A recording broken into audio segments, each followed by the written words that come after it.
Up, everybody? What is up? Welcome to another video here on PGHChris TV. I am PGHChris, and this is a video that I just could not wait to make. I'm sitting there, I get an alert, and the locker room grades come out. The team reports come out for all 32 teams, and Pittsburgh is the worst team in those reports, ladies and gentlemen. I'm not making this shit up. The Pittsburgh Steelers have the worst grade in the NFL. Now, what specifically were the grades? Who is there to blame? I'm going to get into that and much more. Obviously, you guys know PGH TV is powered by G Fuel Energy. Make sure you use your code PGHChris for 20% off. Make sure you go subscribe. Check out the Sports Jedi Network, Dude Wipes, Blackout Coffee, code Sports Jedi, 20% off. I got to talk about this right now, though. I literally cannot wait. I am not surprised that the Steelers have the grades that they do. I'm not surprised that they're finally getting exposed when it comes to facilities. And I mean, they have an F in treatment of families, ladies and gentlemen. Before I tell you guys the actual grades, before I, you know, really dive into the specifics, I'm sitting this morning listening to First Take. I like First Take. First Take's probably my favorite talk show. And I see Stephen A. Smith. I heard his words. Now, I'm obviously not going to play that for you guys here because that is ESPN footage. I am not going to get copyrighted. That's not footage that somebody with a microphone and a camera, records and I can show you guys. I'm not going to show you guys this, but this is what I will show you guys. I'll show you guys his exact quote. And his quote was, "No wonder Mike Tomlin left this organization under Art Rooney II. I mean, right now it looks like a disgrace compared to what his family has established for many years." Now, he talked about on First Take, we had the Steelers have had 3 head coaches in their lifetime. Art Rooney, he did a great job bringing championships, all that. And ever since his son has taken over, he has not produced and has not done anything. Again, like Stephen A. Smith said, I think it was yesterday or the day before on First Take, we have Omar Khan, who's been the GM, I think, since 2024, and he has done nothing. 2023, 2024, and he has done nothing. His only job was to get a quarterback in Pittsburgh, and he has not done that. He has failed to do that. He's failed miserably, has really, really bad. He has not been doing his job. Now, in terms of bringing players in, I think Omar Khan has done a good job in terms of, we got Jalen Ramsey, right? We got DK Metcalf. We ended up getting Aaron Rodgers. Like, we do get some big time players. And I do think when it comes to taking risk and going after the big names, we haven't had that. I think the previous management lacked that, and I think Omar Khan's kind of bringing that back into Pittsburgh, if for the first time in a long time, if not ever. Bringing a guy like DK. Who knows what happens this offseason with another receiver? I'm seeing reports that the Jaguars and the Steelers are interested in maybe doing a trade for Brian Thomas, the kid from LSU. Who had a really good season, Trevor Lawrence throwing him the ball last year. There are things that Omar Khan I do like, but when it comes to ownership, Rooney's, they're responsible for these grades. No, that doesn't. I'm not putting this on Omar Khan. Omar Khan's job is to go out there and get players, go out there and make sure his scouting department is good, his coaching staff's right. Which for the most part, their coaching staff is fine. They have better grades. The general manager has a better grade than team ownership by a fucking long shot. I'm going to pull it up for you guys. This is an article.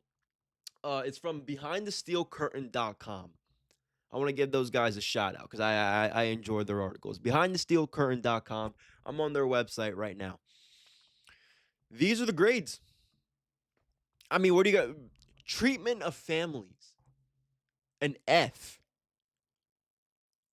That's the one that kind of surprises me because when you look at, I'm looking at Port. Now, this might be a bad example, but bear with me because Joey Porter Jr., obviously his dad's a Pittsburgh legend. They treat him like gold.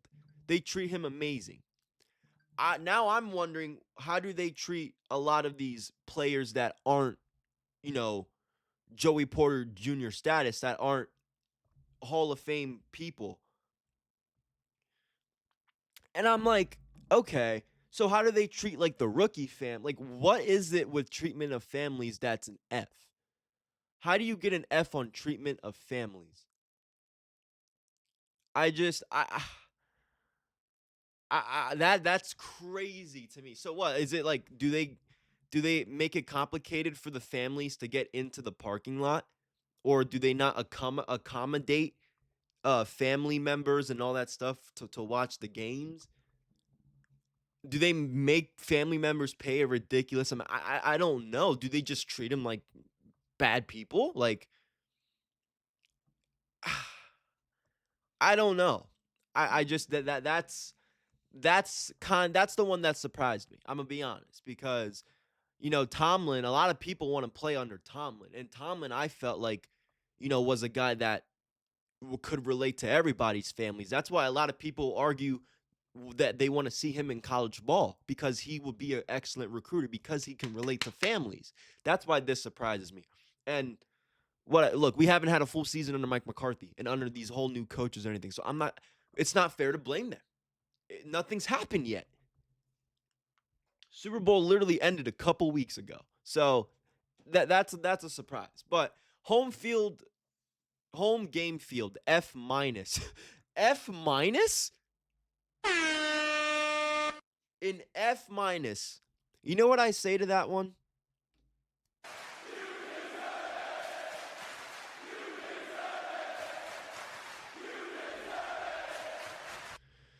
They indeed deserve that grade for the home field. I'm gonna be honest.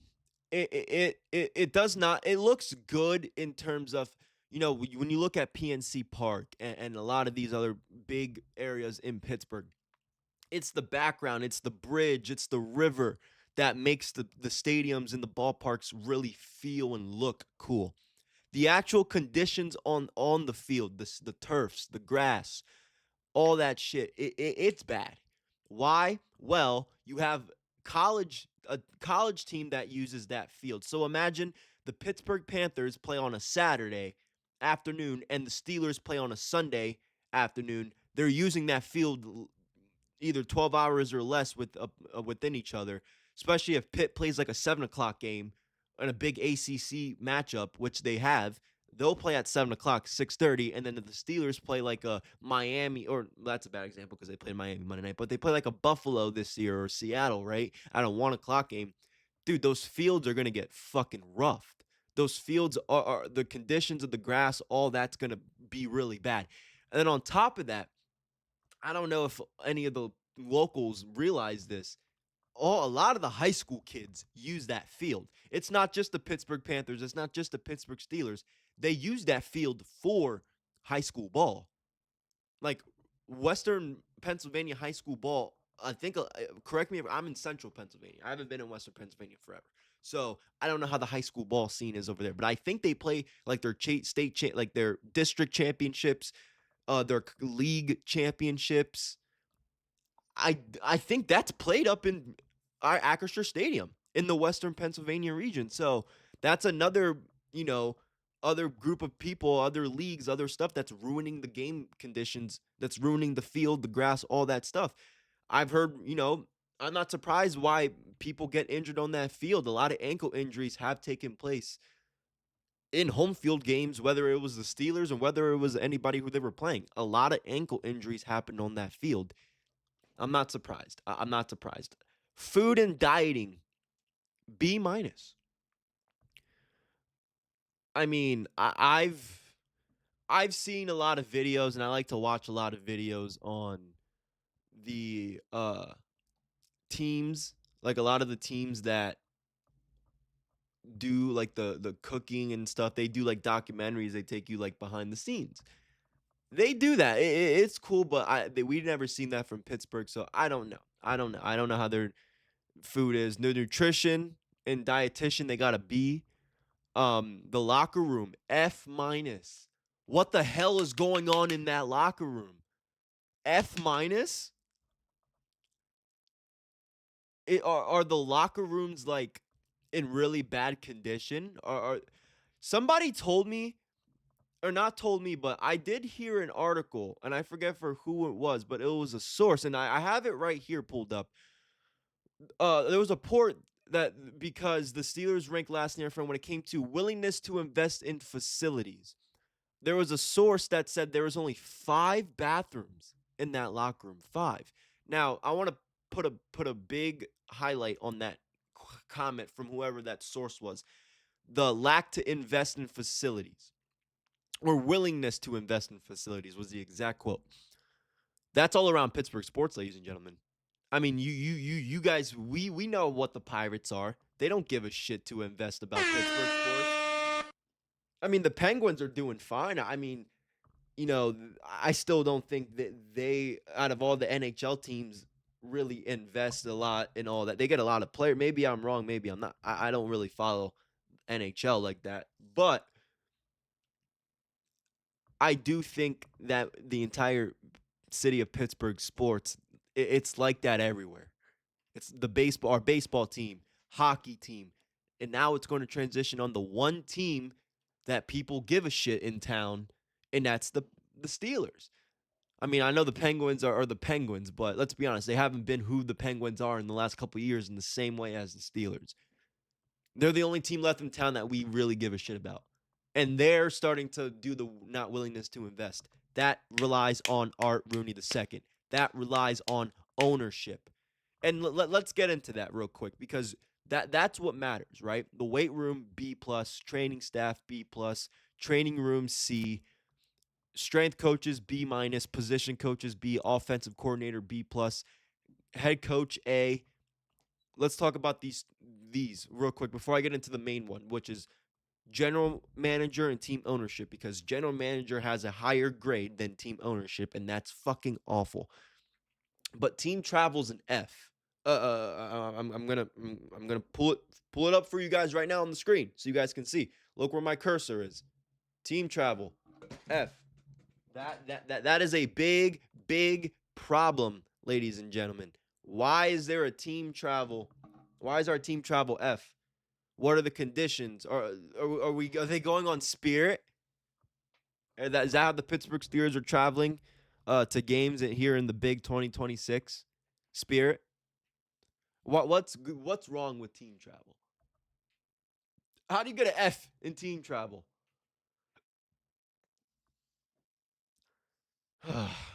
Let's talk about the juicy stuff, the main thing that catches my eye. And I'm going to pull it up on the screen for you guys again. It says right here, team manager, C plus.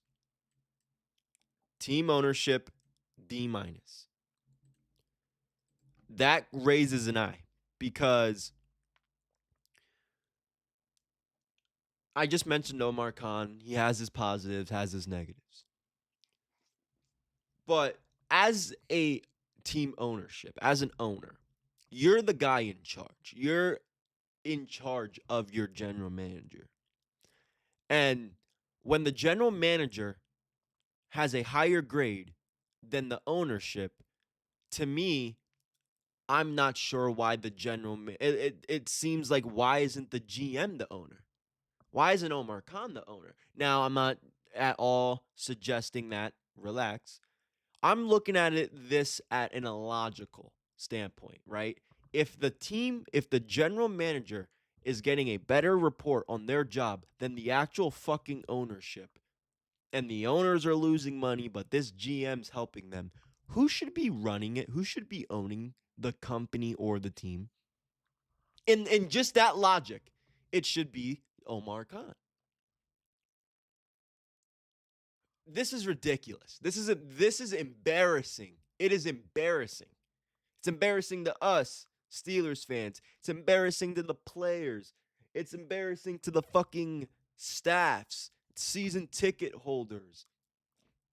This is the one team that we care about in the city. And I don't need ownership ruining it. Ownership already ruined the Pirates. Please don't have this happen in Pittsburgh again with the fucking Steelers. The one team in town that people give a shit about. Not everybody gives a shit about hockey. I'm going to be honest. Now in Pittsburgh, you have a point. I like hockey. I just don't follow the NHL. I cover professional wrestling. I cover 3 fucking companies: WWE, AEW, TNA. All 2025, I was covering the independents, and I'm covering the NFL, college football. I don't have time. Sometimes I even talk about the NBA once in a blue moon. I don't have time to watch the NHL. I don't have time to watch hockey. And I like hockey. I love the sport. I go watch the Hershey Bears all the fucking time. I like hockey. I just don't have the time to watch it. So, if I'm wrong for saying that the Pittsburgh Penguins ownership sucks, correct me.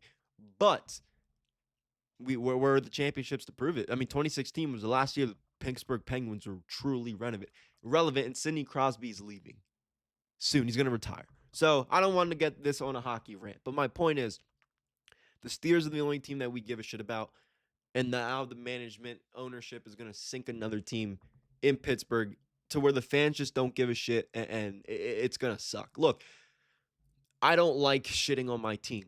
I want this team to succeed. I want the Steelers to win Super Bowls. But it does not look like that's happening right now. Who, a lot of this, I have a worry that it's going to transition onto the field come September. We'll see. We'll see what the offseason looks like. We'll see what training camps, how the draft goes, and then we'll get into all that and much more. But guys, thank you for watching this video. I will have a video up. There are some, stuff about the draft, the combine, Steelers meeting with players. So, who do I think the Steelers should draft at 21? Is it a quarterback? Is it a safety? We'll figure it out here in the next episode. Thank you guys for watching, and I'll see you guys soon.